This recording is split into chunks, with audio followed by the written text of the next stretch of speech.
There's nothing worse than not wanting to do something and having to do it anyways. It sucks. In this video, I'm gonna show you how to trick your own brain into being more productive when you don't feel like working on your client projects. Hey, my name is Sher, and over the past 6 years, my team and I have done probably 200 to 300 client projects, and I've absolutely experienced all of the kinds of burnout that you can have. I'm gonna help talk you through some of the ways that I've coached myself or tricked my brain into doing things in a different way or with more motivation than I would have had previously. My first tip for you is to actually record your screen while you're working. This is an interesting tip because there's something about knowing that you're recording yourself that makes you act differently and gives you a different kind of motivation. Now, the reason is because this actually makes really good content for your marketing. So you're kind of killing two birds with one stone. What I like to do is record myself designing like a homepage of a cool website, and then I'll speed it up times 10,000 speed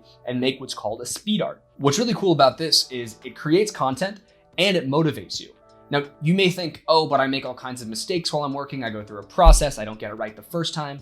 No one does. But the cool thing about speeding up your work times 10,000 is A, those mistakes get minified, and B, the mistakes look kind of cool. It's like part of the process and people can see that you really are a creative person. You're not like getting it right the first time. You're not a computer program. You're a person who does this in an iterative way. Now, whether that's making websites, whether that's making logos, whether that's computer programming, whatever it is, it looks kind of cool when you really speed it up. It does help motivate me when I'm stuck and struggling to get work done. My second tip is one you may have heard before, but I do it in a little bit of a different way. I'm gonna encourage you to change your environment when you're working. I travel full time, so I do this to the absolute extreme. I live in a different city every month, so I have different levels of motivation depending on where I'm at.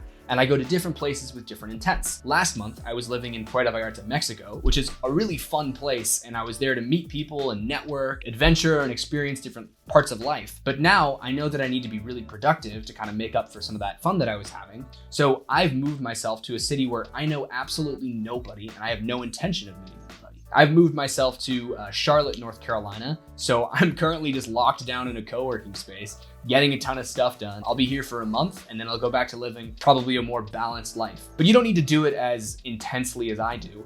You can just go to a coffee shop instead of working in your kitchen, or go get a membership at a co-working space if you find that this is something that helps you. Really anything to get you out of the environment where you're working, probably from home if you're a freelancer, just really does a lot of good for you in getting your headspace out of personal life and into being motivated to get things done. My third tip is to hire someone. In general, for me, when I'm feeling sluggish about doing something or there's a specific part of my business that I always get like, oh, I don't want to get this done, it's too much work or it's a pain, that's a good sign that you need to be hiring someone.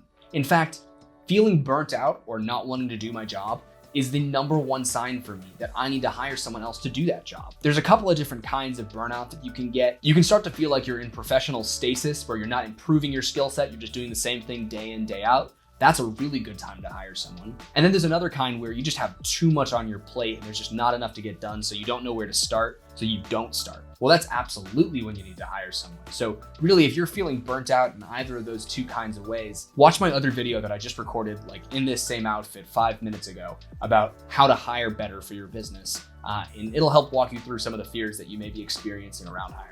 Tip 4 is another psychological trick that I like to play on myself, which is I'll actually switch from working on client projects to working on financial stuff for my business. For me, I'm a pretty money-minded person. Like, money is a big motivator for why I get up and do what I do every day. Not because there's anything really fancy that I want to do with it. For me, it's just really like a good metric of success. If I'm getting a lot of net profit from my business, that means that I'm being really efficient, and it's fun for me to try and optimize things. So for me, going through my numbers and like seeing how profitable am I being, how much will I be able to pay myself next month? How much will I be able to pay myself in 6 months? What am I on track to do this year? Looking at those numbers before working on something that I'm dreading to do will help me kind of see the bigger picture. And even though I don't always go through this thought process linearly, it will make it easier for me to just get up and do the stuff that I have to do if I know that it's all for some greater end of, there being some successful numbers to back up what I'm doing.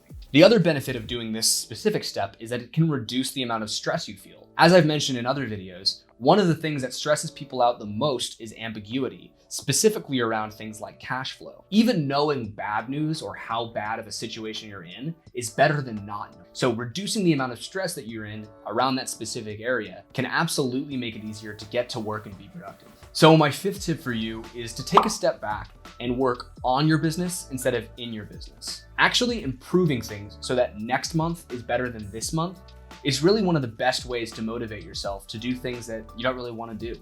If you're stuck on a client project and it's taking all of your mental bandwidth, back away from it and work on maybe your sales pipeline. See if there's a way that you can optimize the number of sales that you're getting each month.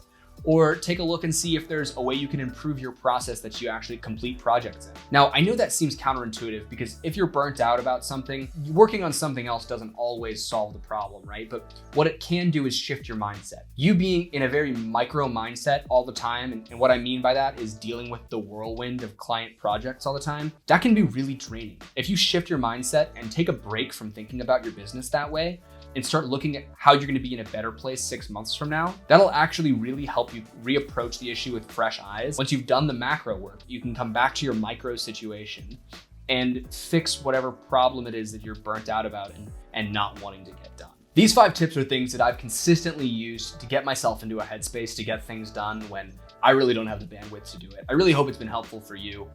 But one other thing that could help you is potentially liking and subscribing to this channel, because my videos are always a good study break or work break. Anyways, hope you all have a good day. Thank you so much. And let me know if there's any other videos that you want to see in the future and I'll make them. See y'all later.